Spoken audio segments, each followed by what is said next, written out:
Welcome to Start With You. I am Jon Brence, your host of the show that's all about you, our special guest that we're bringing on the show, and I am so thrilled to have a hell of a vocalist, an incredible musician, and somebody who if I was in New York in the rain, I couldn't imagine a better person to be standing with. I have Megan with me. How are you? I feel like I'm on a radio show. You have such a nice, like, there's such a nice timbre to your voice. Ooh, So, yeah. thank you. I'm so glad you're here on John 45, and today. No, I love it. I think it just got instilled with me of years of being in our space and doing all these things that I developed that sound. Also, cigarettes, unfortunately, caused this voice. A lot of smoking. A lot of smoking caused the rasp you hear. But enough about me. I have been obsessed with your work since I was first introduced to you, and obviously you've been killing it in the Twitch circuit. And I guess I'd love to start with where it all began for you.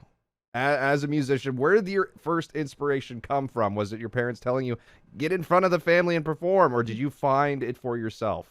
I guess I'm curious. My mom likes to say that she sprung me from her loins singing. I was always singing. Like, I've tried to get pinpoint a moment, or if there's like a memory that any of my relatives have, and they're like, no, you were just always singing and making noise and performing and things like that. I know my first performance was when I was 5 years old.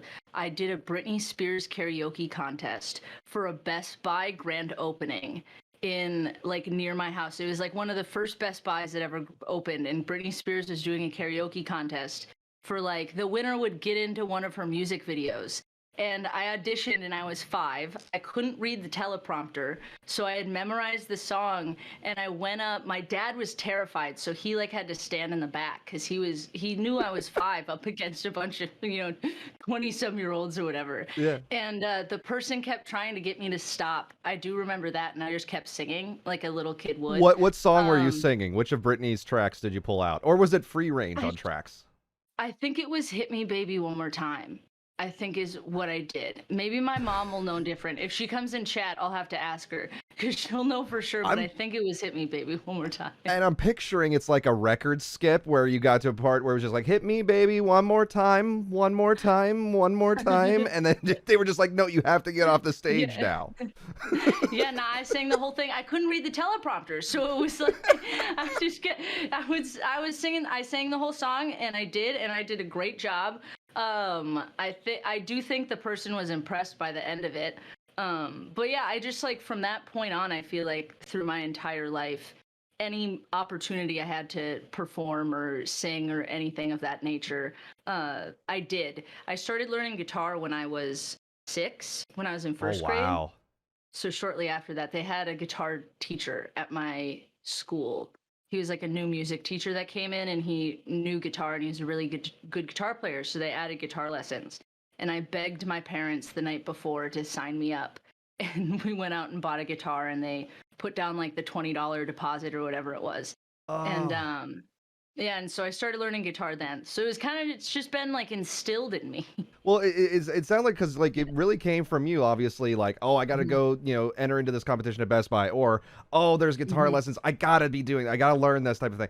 Was there other performers that you were like emulating at that time? Because obviously Britney had a very particular sound, and you're learning tone at the ages of 5, 6, 7. You're trying to find where your voice is landing. Were there other artists when it leaning into guitar that you were inspired by at that phase?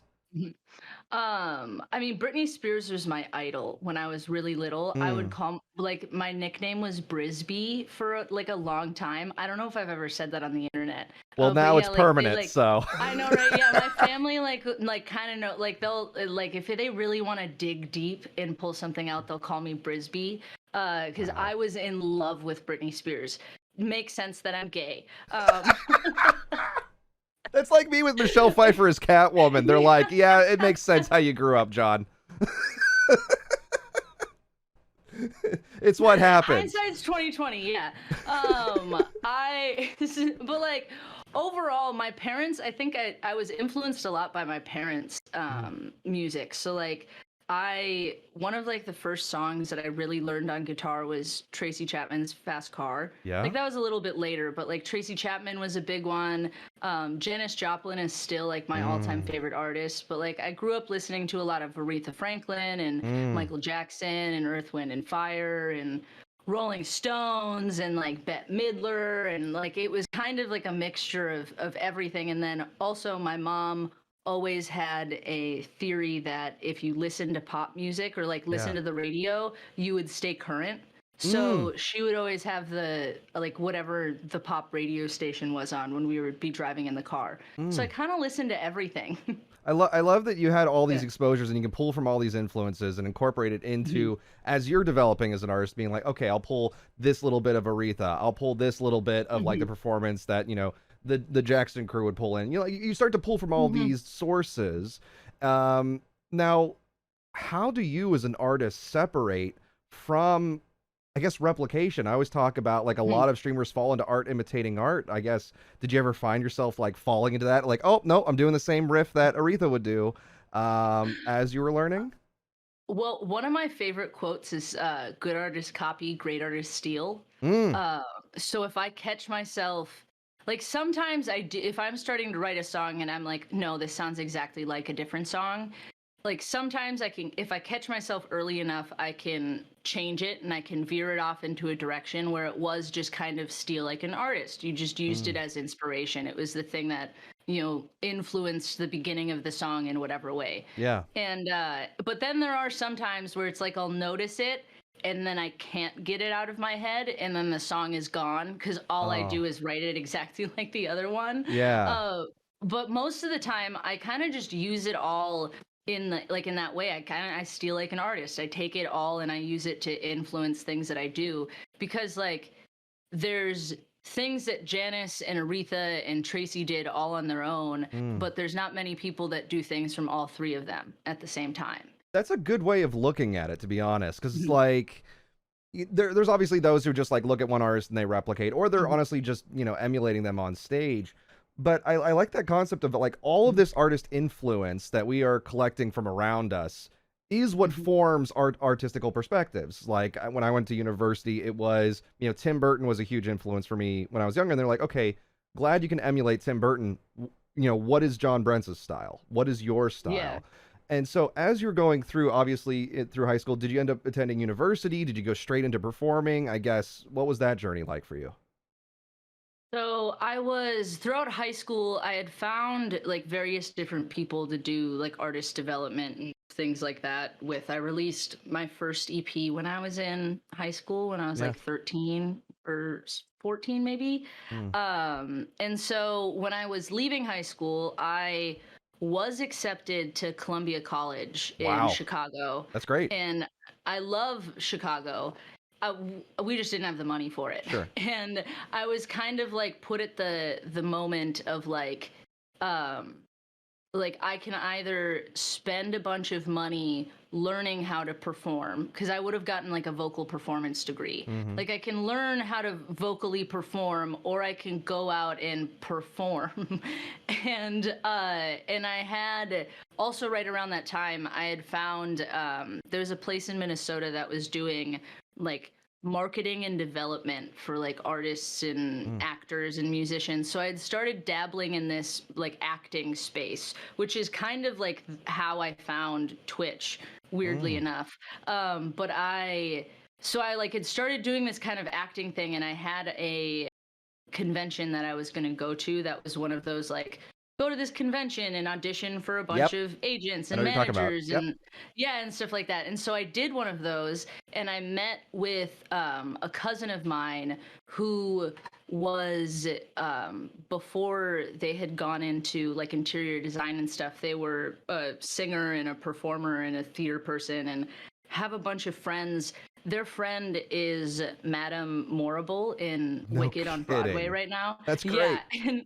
and I just saw it when we were at the Partner Yeah. Summit. We went and saw it, and so I got to see her again, which is awesome. Oh, I love that But role too. yeah, and this is like it's so good. She does so amazing. Oh, that was the first time that I saw Wicked, and it was just so much better because I knew who she was. That makes honestly Yeah. seeing live performances Yeah. so much better when Yeah. you go to a Broadway show and you're like, oh, I know the cast. It's like a Yeah. standard because Steven Schwartz went to Carnegie Mellon University. A lot of my Yeah. colleagues and peers from university end up being Glenda, Elphaba, working their way through the Yeah. swings, etc. Yeah. So it's just it gives you that good like I know somebody Exactly. here. I'm now Oh, comfortable. yeah. They're totally that part too. That was Yeah. the whole thing is I was like, oh my gosh, it makes so much sense. Like the more I saw it, the more that I was like, obviously you got this part. Like, but yeah, so I had this convention that I was going to, and I met with my cousins, and they invited over the woman who plays Madame Morrible, and then another friend of theirs, and they were kind of giving me advice, and he had told me you can always go to college, but you're only like this age, like this marketable age once in your life. And if you have the opportunities to do these things, you might as well like do it now. Like do it now. You're only this age once. You can go to college when you're 30, 25 or 26 or whatever. And it kind of was just like, yeah, all right, I'll see how this goes. Let's like, you're right. And you dove head first into it at that point. I was already like neck deep, and that was just like the solidifying, like, okay, after high school, I'm not going to do the traditional go to college for 4 years and get a degree in something. I'm going to just do it and see what happens. I guess how do you feel reflecting on that statement, or at least like thinking about it? Like you're only this age at this time. I was talking with another member on a recent episode about how ageism can kind of come into our space, especially in entertainment. Like when we think of pop stars, Britney was a teenager when she was at her peak. Yeah. Like she was not 21 yet, and she's being marketed as effectively an international sex symbol at that point. And so I guess how did you feel about like the industry like accepting you as you were starting to step into the space, being at that age? Oh, I hid when I first started streaming, I didn't tell anybody how old I was because I like growing up and trying to like book myself as a musician at 14 or 15 to play a show at a bar, like with my band or by myself. I would always get the person that was like, oh yeah, it sounds really good. How old are you? 15. No, can't do it. Doesn't matter if both of your parents there and they are fine with like you standing in a corner away from alcohol or whatever it was. Like it didn't matter. They were all like, I encountered that a lot of like, you're too young, like kind of write you off. Right. And I was also always very much the person that like I sat at the big kids table. Like I related more to the adults. I really wanted to talk more about that stuff. I didn't care about the people my age. And so when I would encounter that, it was even more of a like, fuck you. You're wrong. I'm smarter than you, and I already know. Like I know it because I wouldn't do that to somebody that was my age. And so it was, especially when I first started streaming, I was, oh my gosh, I think I was 20, maybe? How long ago is it? It's almost 5 years ago. Because it's weird because I had like the beginning of it where I was hiding my age. Yes. And I was the young kid. Yeah. And now it's like I'm at the tail of the end of it. And I like this last event that we did was the first event where I was like, oh, I'm older than people here. Like you're younger than me? What just happened? Like did I gain 5 years in the last 2 years? Yeah, the last 2 years we actually went into a multiverse. It's like one of those Doctor Strange movies. But it is something weird that happens to you as an entertainer because you dive into the industry, you're creating, and time goes incredibly fast in this world where time doesn't change, especially in California, Los Angeles. Every day is identically feeling like it doesn't change at all. And then I looked at myself in the mirror today. I'm like, oh shit, I'm almost at 17 years of doing this. And I'm like, oh boy. Yeah, those folks that we'll see in New York, it's like... You can buy cigarettes next year. I know. Yes, I started straight from the womb and they handed me a mic and they're like, John, go forth and dive. No, it's very interesting because like for some artists, you can then see that coming through the space and you'll see the younger performer or the younger person. And you're just like, oh shit, did I miss something? Or did did time go too fast? Did I make a misstep somewhere? You start to get in these reflections sometimes. And I'm curious, have you ever had that when you see, the younger person coming up through, or you listen to other vocalists that are coming into the space? Do you have any of that comparison when you're looking at other Um, artists?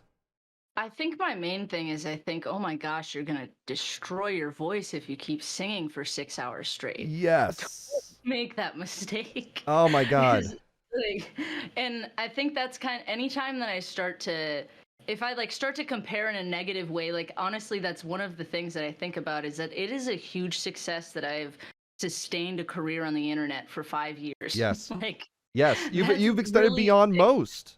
yeah. The average career online is 2 to 3 years. It's freaking heck yeah. Mm-hmm. Pat myself on the back. And it's like I kind of think about sometimes where if I start to compare myself, especially with someone that's new, it's like you can't compare yourself with somebody that, I mean, you can't compare yourself with anyone. Really, because I'm myself. I feel like I've heard that in your talks before, where it's Yes. like, right? Like that's some of your There's only main one points. you. There's only Yeah. one you in existence. There's only one Hmm. you that will perform the way you perform and deliver the way you Yeah. perform. People might try to emulate. There might be people that find success in other ways, but their path was never your path, is what I always tell people. Yeah. And Exactly. It's yeah. not you can't it's that it kind of goes back to the whole like there's only one person that might be singing with Tracy, Janice, and Aretha. Yeah. Like that's like it's you can't one of my favorite lyrics too is I think I said this in a chat once and I think you were there too. Mm. But it's a Sarah Bareilles lyric and it's compare where you are to where you want to be and you'll Yes. get nowhere. And Yes. I love that lyric, especially when I'm feeling in a like comparative myself like talking myself down. I'll listen to that song and cry and uh and be like, no, you need to stop, think of all the things that you have done. So Yes. I try to like kind of sit in my own little bubble in the like, no, I can't, don't do that, go away. Yeah, and that's the best way to effectively handle that. The what you're Mhm. describing of getting into that moment of complete reflection, and it's just like there's no use in us living in our past. It's good for us to be cognizant of our past Mhm. and aware and know history and what to do in the future, Yeah. but to live in reflection of, let's say, a bad performance or a great performance and completely be absorbed in that Uh-huh. does nothing for you in the long term. Yeah. No, 100%.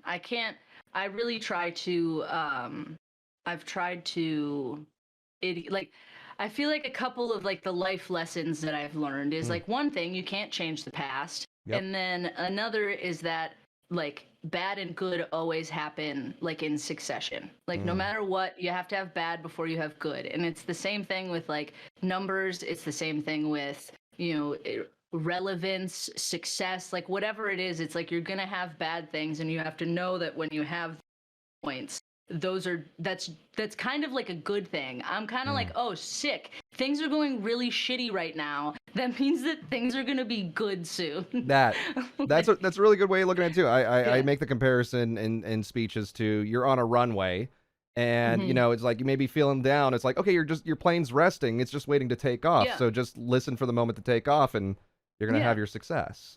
Hmm. I'd like to talk a bit about your process when it goes into how you're creating. I guess Yeah. where do your inspiration for songs, lyrics, thoughts, where does it stem from in your everyday? Is there a source you go to? Is there just in moments you're like, boom, I got it? What is it for you? Yeah, it's kind of that like stroke of inspiration. Like Mm, if I'll hear something, like the first instance, Allison, my song that says like the line is Allison was a Sagittarius. That mm, was specifically like a shower thought where I was like, oh, weird. I've dated two people with the same name that were Sagittariuses, that could be a song. Like, and it just kind of turned into this little ditty and it was just like words in my head that I wrote down, and then when I got out of the shower, song. mm, And sometimes it'll be like I'll have like a feeling. It's kind of a weird like it feels almost spiritual in some way where it's like mm. I have just like that, or it's ADHD of like, okay, I have the motivation to do this right now. I got enough dopamine in my brain to write a song. Yeah. And I'll be able to sit down, or I'll have some sort of feeling that I need to get out, or something that I'm like, that could be a cool song or a cool like idea. Yeah. I try to take songwriting very fluid, Mm. because I've learned with myself that like as many times as I try to force myself to write songs, they always turn out shitty. Like the forced ones, Mm. you can always tell they're forced. There's always Mm. something that's like, this doesn't connect. This doesn't have the same. It feels like a filler song. Mm. Anytime that I've written, like I've forced myself to write something. Can you call out like maybe an example of like what feels like a forced song? Is it calling upon like a moment in time? Is it, I guess, what? Well, How would you define forced? it feels like when like it's forced when it's like a job. Like when it's like I have Mm. to sit down and I have to write this song. I have a deadline, I have this track that I need to write, and I need to finish it. Mm. And whenever I've done that, cuz I'll go through like spouts of not really writing any songs, and I kind of just have to hold on to that, like, okay, if I really sit down and try to force myself to write something right now, I'm gonna throw it away. Like that's Mm. how it always is. Like if I force something, it's not I don't know, it just doesn't click. It's not coming from a genuine Yeah. place when it's forced. Because when you Uh-huh. think Yeah. it's like, okay, I got to show up for the basketball game. I'm gonna dribble the ball and shoot for the hoops and what have you. It's not really coming from a point Yeah. of personal inspiration. You're showing Yeah. up to work, Yeah, exactly. Yeah, exactly. and There isn't there's a any lack of heart in there's most of no our work. glitter to it. Yeah, Yeah. It's dead in the eyes. it's dead It's in all the gone. eyes. It's pushing the Yeah. reports. It's Uh-huh. telling your boss you're just gonna be a little bit delayed. It's that vibe. Yeah, exactly. So I try to Yeah. let myself I've just kind of accepted that that's how, like, I don't know about accepted. I Mm. will force myself to write songs sometimes. Like if I start to write a song and I Mm. have the last half of a song, sometimes I'll kind of get over that hump to like write the rest. Yeah. But most of the time if I'm just in a drought, I've learned that it's like if I'm getting down on myself about not writing, or if I like try to force myself to write something, it's just not going to turn out good. So Mm. just like be easy on myself. That Do that something else instead. that's it's a very good thing that you've trained yourself into that behavior, because a lot of what I hear in the industry is like, let's say you came out with a track, you came out with a music video June, was it? I want to say I saw, Yeah, and a couple months so ago. Yeah. a lot of when you release a video online, when you do a stream or do anything, oftentimes people always say, well, what's next? And that forces you Hmm. kind of like into a creative mode of just like, well, crap, I gotta do something else now, or gotta start thinking that way.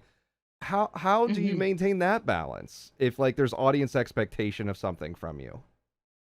I feel like I've just accepted that they're happier when I'm happy. Good. And they can deal with it. Yeah. They- like tough kids. Yeah, like it's like you can deal with it.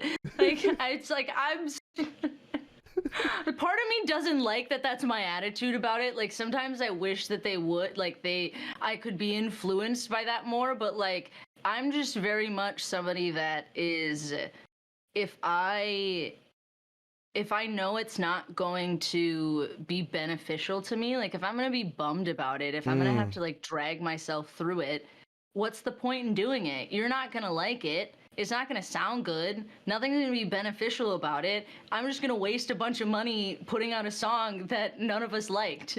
that's Like, right. trust me, you'll get a song and it'll be good. But you have to trust in the Yeah. process and trust in the Hmm. moment that it will come. Yeah, You exactly. can't force an album. Hmm. And I've seen that time and time again in the music Yeah. space.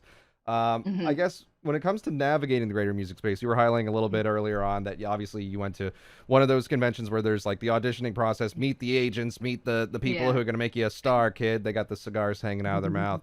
Like, how has it felt to you as a musician, obviously very active on Twitch, connecting with the greater music landscape? Let's say like with the professional landscape or distribution outlets. How have you felt navigating that space? Well, it's nice now because they actually know what Twitch is. Like That before took the a while, yeah. yeah, yeah, before the pandemic, like it was really cool when a company would like was like, "Oh yeah, this sounds dope." Like you have people that are listening to you, Mm. Um, and I feel like part of that too, like I don't like I'm just kind of used to it. Like I think part of that like, ageism or sort of just like also being I was when I was little too, I was also the kid that was like I'm not going to dress like a girl. Like I was Mm-hmm. more of a I'm going to be Megan my whole life. That was kind of Mm. my whole thing.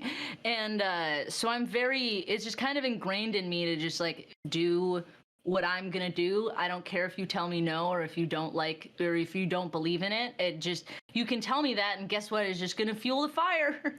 It's gonna make me prove you wrong. I like that. I like Yeah. that you channel it into action. That Hmm. you're just like, Yeah. yeah, like I appreciate your feedback. Hmm. Not gonna take it, but now I'm gonna be remembering when I'm up there accepting Yeah. the award. Exactly. Uh-huh.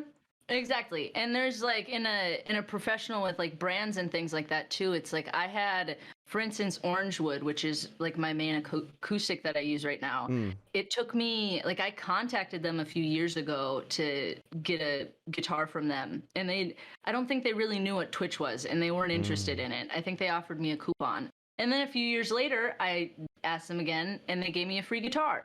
So Mm. it feels like in the last couple years, there's because of the like mainstream Mm. um I don't know, like notoriety of Twitch, like people it's becoming more of a household name, and because of that, companies are like, "Oh, you have followers on that one website? Cool."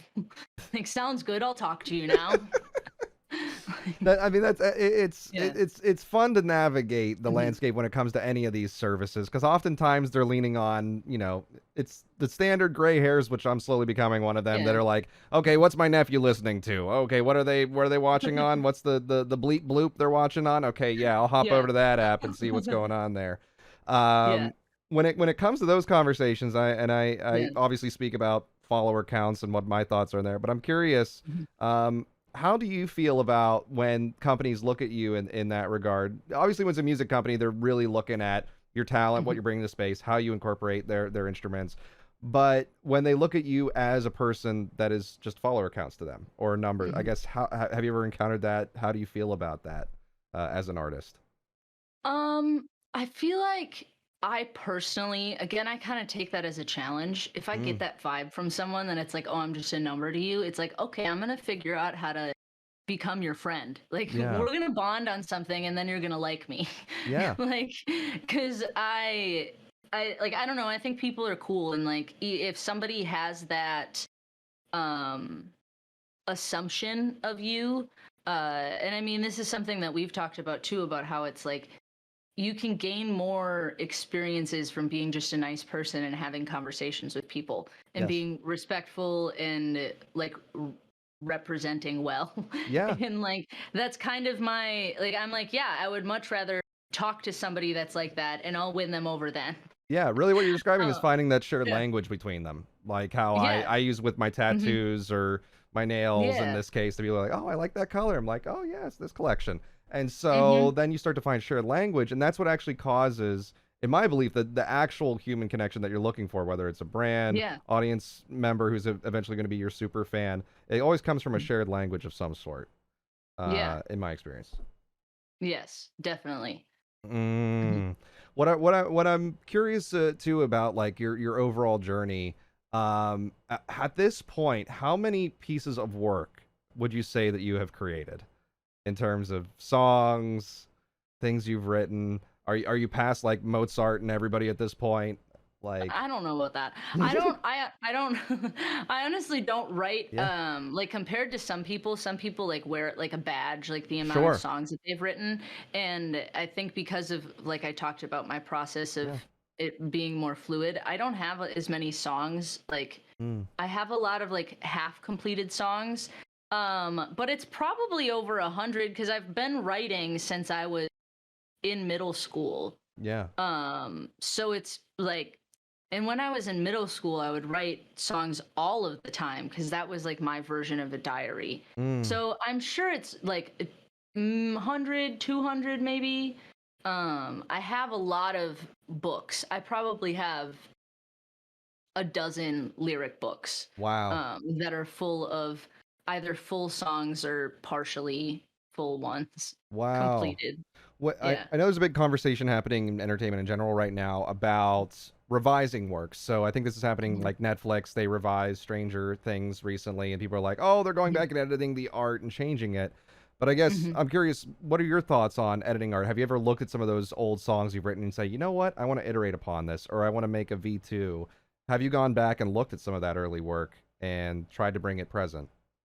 Yes, I actually have there's a song that's on my first EP that it's called Just a Little, and I play it live so different than the Mm. like production. The production was from one of those people, the we're gonna make you a star, kids. And it was from one of them, and so they made it like a pop song, and it really didn't fit the song at all. Mm. And it was one of those, like, that whole EP was a lesson of like uh, learning how to communicate what I want something to sound like, because none Mm. of those sounded like it. And I was like, okay, I have to be louder about it. Mm. But that song specifically, Just a Little, I play so different live that I would love to put like a different version on a full album. Yeah. Same thing with my song Used. I've been playing a piano version of it that's been really good, and it's like a power ballad. Mm. And so I'd also like to re-record that. I think sometimes it's like, I feel like more when I do some reiterations, I'll do things where I'll take like old melodies from songs. Like if I have Mm. like some of those half-written songs, Yeah. like sometimes those melodies will be like in my brain back pocket. Mm. And like it'll just like kind of come out if I'm singing things or if I'm doing stuff. And sometimes if I sit down to write a song, those melodies are like kind of things that I'll take out and be like, oh, does this kind of fit with it? And it Mm. kind of works its way into songs. And so Mm. it feels like it's all just like a big old conglomeration Yeah. It's a stuff. giant collection of work. At any point, you can be Yeah. like, okay, I need this piece, I need this piece, I need this piece, and I'm going to infuse it here and Yeah. do this here. This is actually a flower of which I can grow a little bit larger here. We'll let that in the sun for a little bit and then bring it back.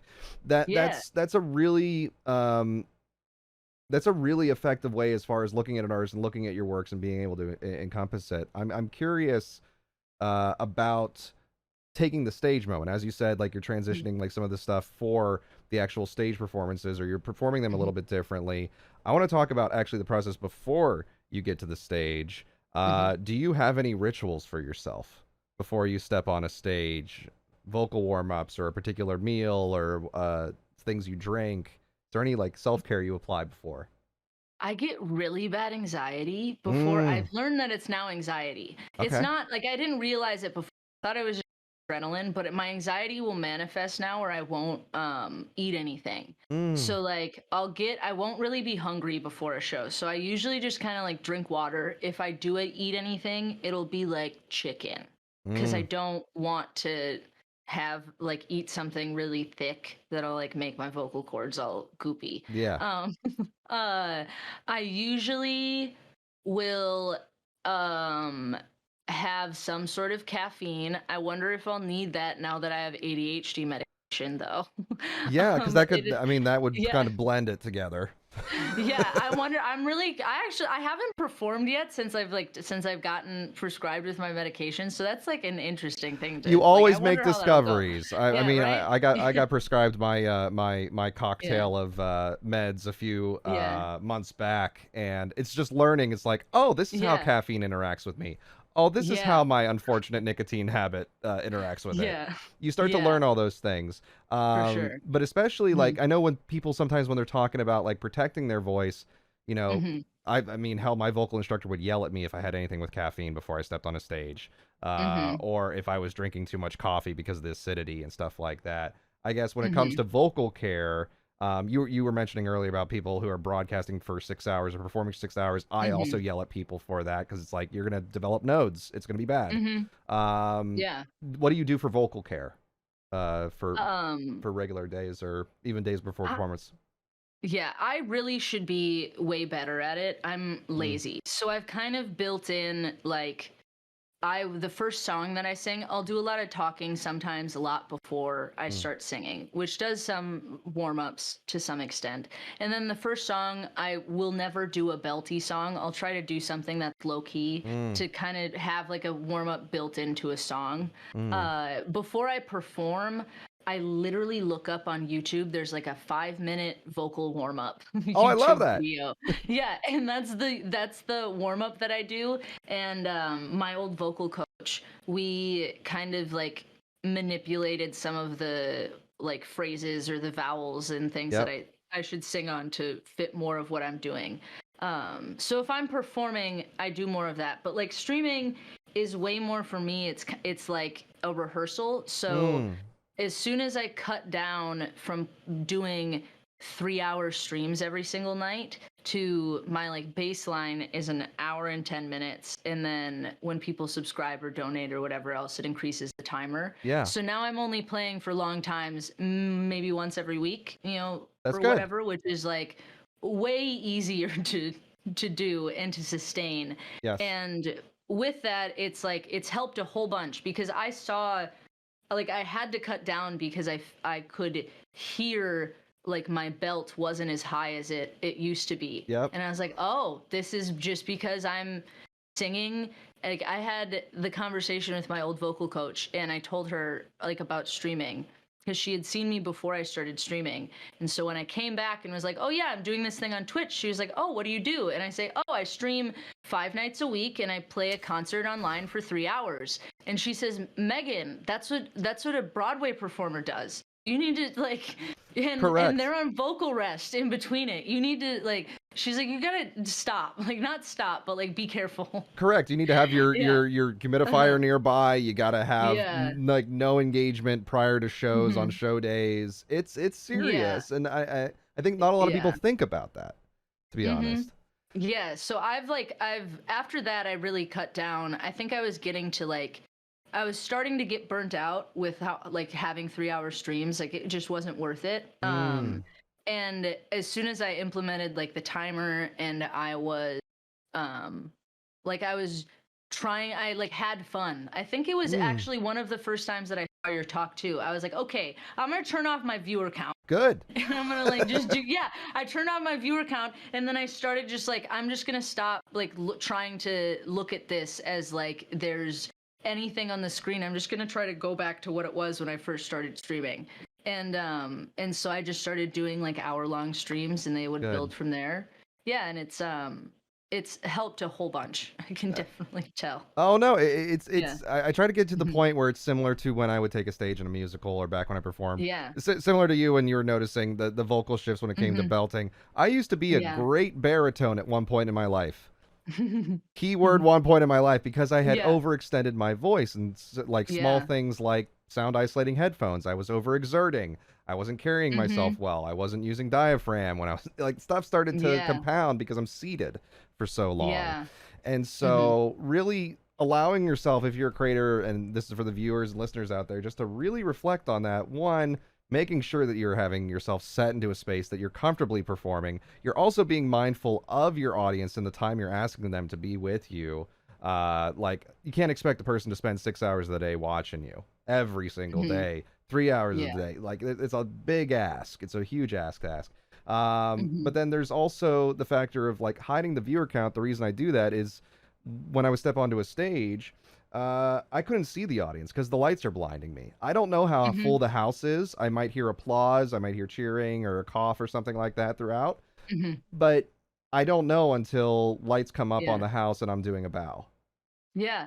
One of those first sort of people that was giving me artist development, I was playing coffee shops with them. And one of their first pieces of advice that I hold is it doesn't matter if it's the bartender, your parents, and then one other person in the bar, because that one other person in the bar could be the person that gives you your Grammy. And so that's kind of like, and that was a thing that I held to me. Like I played every single show like there was 50,000 people in an audience, and I still do that. I don't care who's there. I'm gonna play it like I would any other audience. And that's kind of what I had to like get to. Is it's like it doesn't matter what the number says on the screen.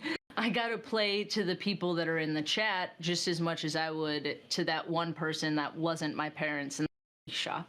Exactly, Yeah. exactly. Yeah. And I always Mhm. highlight that. It's just like, but even those small intimate Mhm. venues, like when you were saying that, I'm immediately reflecting on Hedwig and the Angry Inch when he's playing in the cafe in a portion. Yeah. I'm just like, I when I think of those, I think those are incredibly one. They're humbling experiences because you realize how much the people there are actually invested in you, and Mhm. you're not blinded by just a sea Yeah. of individuals that you can never interpret, like what is their emotions, how are they feeling. But when you're one on one or in a small pocket group, you feel all of that energy in the room, I think way more intimately than a crowd that's just expelling towards you.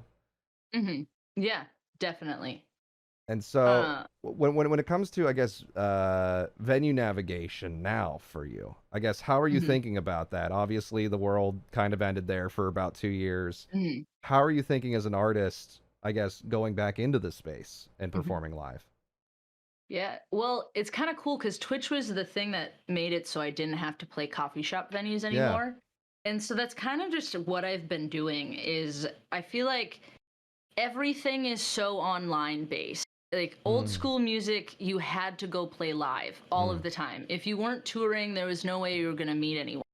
And now I like building a fan base on your own and like having people that can support you financially is more beneficial than finding some record label that's going to sign you for some really shitty bank loan. Like it's not like it just it's in my head the way that the future is it's way more focused on creating like your own foundation. And yes. so what I've been doing is doing a lot more, like focusing a lot more on playing shows around conventions or Mm, doing specific, like, I know there's a bunch of people in this city and there's something kind of going around this time. mm, Let's go play a show here with like a few other musician friends, sort of stuff. mm. And like let's get somebody to sponsor it so we're not actually in the hole when we leave and we actually like make some money to some extent. Like and that sort of stuff has like I don't know, it's made me value performing way more because I don't get to do it as often and performing is the reason that I'm a musician. Yes.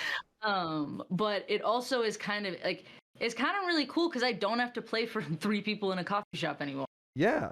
You have an audience, but this is something also, like when I was back in university, I was theorized about, because Yeah. at the time there wasn't live streaming services of this nature, but I dreamed of being able to put on a show that Hmm. people could access from the comfort of homes, because there would always be the blue hairs Hmm. who would travel in to, watch our musicals and all that. I'm like, I Yeah. feel bad that you have to leave your home, drive in the snow in Pittsburgh to get and come to my musical. I Yeah. wish I could deliver this to you at home. And now you have the capability to deliver your Hmm. performances to people all around the world from the Hmm. comfort of their homes and the comfort of your space. Yeah.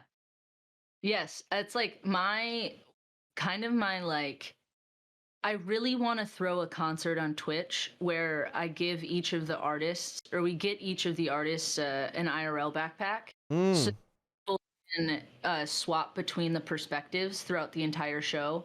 So, like, the mm, artist that's performing has the main cam that's hooked up to the audio. And then, if you want to see the other artist who's in the audience from the audience perspective, you can, or the one that's in the green room, or the one that's upstairs meeting people, or whatever else. Like, it would really put you in the like complete, it feels like the perfect way to like collaborate at a show. yeah.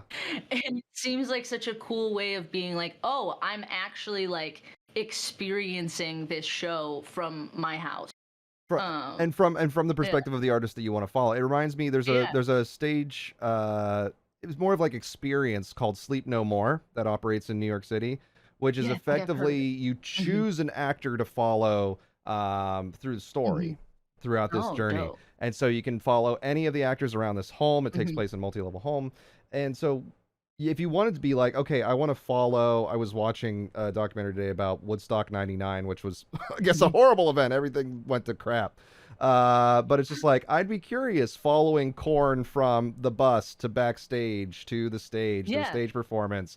him having his Mm-hmm. meltdown on stage and then going off and being like, okay, that was a Yeah. good show. Okay. And just Uh-huh. seeing that flow end to end. But at any time, I could be then cutting to, okay, where is Limp Bizkit in that case? Okay, Yeah. he's actually token up in the back or something. Exactly. So, Exactly. I think that would be so cool. It's because it's like that's the cool thing about Twitch. One of my favorite like memories of Twitch was watching the Stream Aid yes. when Lumineers they were like in Lumineers, or there was another band that was and it was just them on their phone in their studio. Yeah. And I was like, what? This person never posts anything anywhere ever on the internet. This is the coolest thing that I'm watching this person play a song just in their studio right now. And I like that's the best part about Twitch.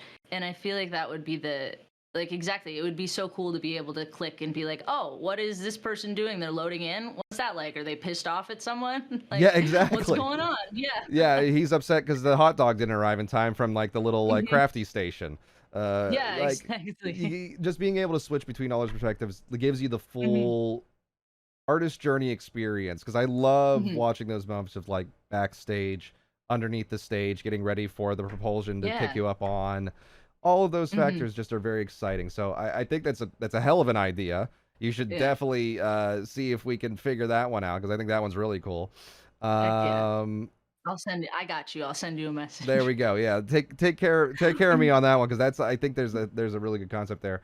Um, let's I guess talking about the Mhm. space in general for musicians. Obviously, services like Twitch, Mhm. finding people on YouTube. It's been happening time and time again. What do you hope the space will do in the near future? Would you say for musicians Mhm. that want to try to break through? I guess what could you Mhm. imagine the space could provide? Well, I mean, I think it would like one of the biggest things that could solidify like Twitch in the music world, or just Twitch in like a household concept, is like you think about YouTube back in the day when like I think about when the Justin Bieber Yeah.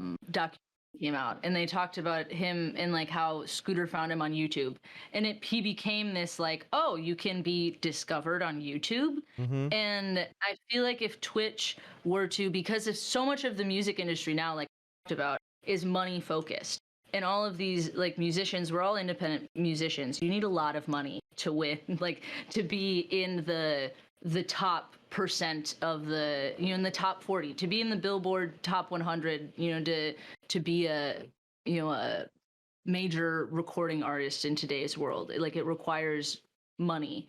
And so I think one of the coolest things Twitch could do is like help an artist like win a Grammy or break Mm. through in that manner. Like if they were to have like an artist of the caliber of Justin Bieber, and they were the person that kind of helped them do that. Like it was when they went on Jimmy Fallon and Jimmy Fallon asked, oh, you were discovered on Twitch. You can Mm. say, yeah, Twitch did all of these things to help me. They got me in all of the articles. They got me hooked up with Stone. They put me with this. Like they did all of these things to kind of walk my way into the industry, and I'm super grateful. Like Mm. that's publicity for the rest of that person's career.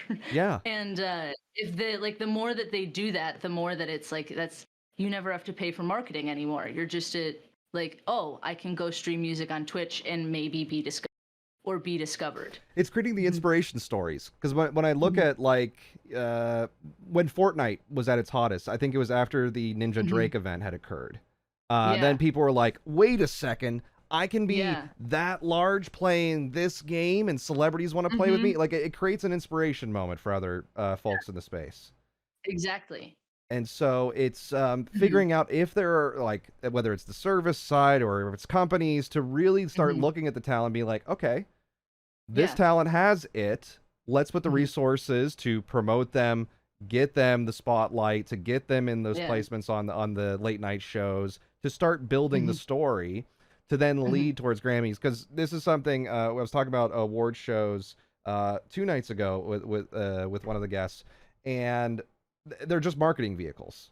You have to Mhm. pay to win, Yeah. basically.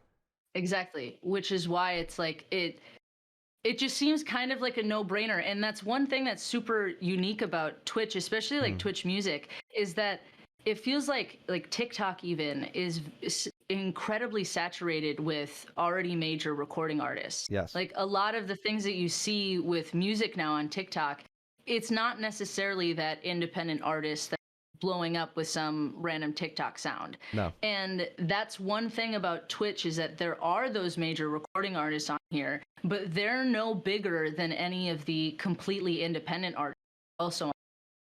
Yeah. And that's why it's like Twitch is so lucky, because they have that group of musicians that if they were to put marketing behind them, one of them could potentially blow up to that point where they have free marketing for the rest of their life. But and I think Yeah. I think that's something that Yeah. I still even notice. Like, I immediately notice when I go into TikTok, because obviously, like, all the Mhm. sounds are the top 40. That's where I see Perfume create their content, which is my favorite group. Whereas, as you highlighted with Twitch, when I see, like, even I've been working with Brendan Urie Panic for a while on Twitch with all that what they were doing, and he's just equally part of the community, like inviting folks into their broadcast on a regular basis. It's just like, no, Mhm. I'm one of y'all. There's no traditional digital separation, it feels like, at least on Mhm. this service. It doesn't feel as Yeah. strong.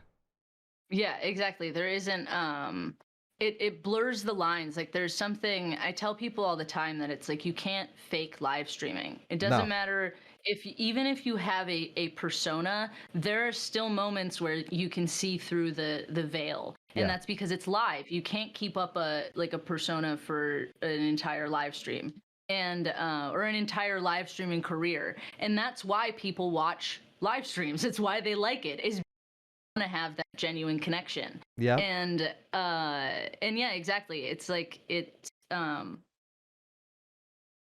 don't remember what No, my no, point was. it's a separation. There's Yeah. no Uh-huh. separation of the traditional and digital. Like, Yeah. they don't look down upon us Mhm. effectively when they're playing in our same field here.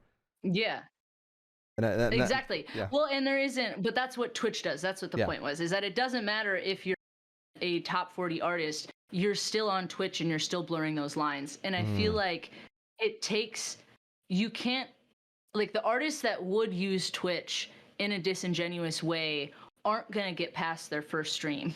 That's Like true. they're going to be bored. They're going to be bored really quick, and they're probably not going to put the effort even into streaming in the first place. And And so it feels, yeah. I can say it's happened multiple times with Yeah. folks I work with, not naming any names, but it's definitely Yeah. been a few of those cases. Yeah, and that's because it's the people that are able to create that connection with their fans and able to have those conversations are people that like Twitch. Yeah. And it's also people who actually want to have that. Because there's a separation Yeah. of, like, actually wanting to have this type of space where you interact with the community. Yeah. Or there's the people who just come in and say, "Oh, I heard there were money in them hills. Let me hop Yeah. in and start digging for gold here." Yeah. And that's just not the way to approach this space. Yeah. No, good luck. That's not gonna go well for you. You're gonna get bored real quick. Exactly. Yeah, as some of the folks are like, yeah, it shows the human side of the celeb, which is honestly what Yeah. most celebrities actually want, because being separated Mhm. from society as a celebrity is not a good feeling. Yeah. I've seen that happen with our space, with people Mhm. who become pseudo celebrities, internet based, that really can't comfortably go and do anything else because they're constantly under watch. So it's always Yeah. tough Yeah. for those folks when it reaches that point. Mhm. I guess I would like to hear, like, what's up next for you. I know I said what's next. I'm like, but I'm just curious, like, where can people find you? How can we watch you? Mhm. What's the schedule? What are you up to? I'm at Megan Lenius on everything. You can spell my last name. It's like genius if you replace the G with an L. Uh, and it's the same thing on everything. I stream Tuesday through Saturday at 8 p.m. Central Time. Saturdays, actually, I stream earlier now because I have a D&D game that is premiering on a French channel. Oh, hell yeah. Yeah, we did. I play a little fairy non-binary boy, and their name's Hep, and they're just like a super lucky little fairy rogue. Oh my And heavens. they're the best. It's like there's a whole storyline of how peanut butter gets you like stoned in this world, and so Hep just like carries around thing of peanut butter and is just like Oh constant. my It's great. God. If that were the Yeah. case, I would have been stoned the majority of my life. Right? Uh, Peanut butter is like my standard. Peanut butter ice cream was me and Back to the Future last night. Not gonna lie. Uh, Yeah. but that's awesome. Well, like once again, I Yeah. want to just mention like you're an incredible vocalist. I'm always just enamored when I watch you perform. You completely owned karaoke in New York City. People still won't stop talking about you just owning the mic. And Thank you. so I wish you nothing but the greatest success from here forward. And I look forward when you're on that stage for the Grammy. Not that you say my name, but maybe you do like a little like J or something with your like I finger on the will. air. I got you. I got you. I got you. For a while I carried like a piece of paper in my wallet of thank yous and Nice. like people that I was gonna say fuck you to. And then I Yes. stopped being petty. But I am like specifically in my brain, I'm like, I'm probably gonna go in something that says if somebody's telling you a story right now about how they knew supported me, they're lying and fuck you. I was oh man, I've been thinking about that. My mother was saying, you know, as you know, people pass, there's always like the Yeah. celebrations of life and people show up and say good Yeah. things. I want to do if I'm ever terminal, I'm going to have my funeral before I die. So if Yeah. people show up, I can call people on Mhm. bullshit. Oh, I'll miss you, John. You didn't care the shit about me. What are you talking about? Fuck you. Yeah, So I plan to exactly. it. Thank you. Ooh, thank you so much for having me. You're such an inspiration. I Oh. love talking to you. Anytime I get to hang out with you, I feel like regenerated. Like, Oh. Well, you give me life. I think it's the purpose of this industry I Mhm. have found is surround yourself with people that give you good energy and push you forward because Mhm. that's really all we have and what we can be about. So we just find those people, Yes. and you're one of those people to me. So Mhm. thank you again for coming. Thank Thank you. you all of our watchers and our Thank listeners you, friend. afterwards, and we'll see you Mhm. next time. Have a great today, Yeah. even better tomorrow. Bye, everybody.